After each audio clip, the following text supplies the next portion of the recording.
because we are able and willing to help our neighbor. So I get personal about it. Most people see a storm like Barry and run the other direction, but not Todd Breland. There are lives at risk. There are families who are having a really bad day. And if we can help provide some relief and taking people to higher ground, then we've done our part, and I sleep well. Todd started the South Texas chapter of the Cajun Navy about 3 years ago, but his experience with tropical storms and hurricanes started long before that. Being a South Louisiana native, we had our hand in Andrew, Lily, Katrina, of course, and that's when Cajun Navy as a whole started. The group is made up of businessmen, journalists, veterans, and everything in between.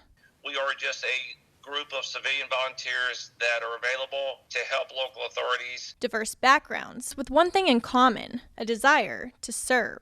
If we can help someone say, you know what, there was a group that made my life a little better, we've done our part in helping thy neighbor. For now, all they can do is wait for the call to action to help with high water rescues, offer supplies, and rebuild. We're able and capable to bring people to safety. We're going to do that until our last breath.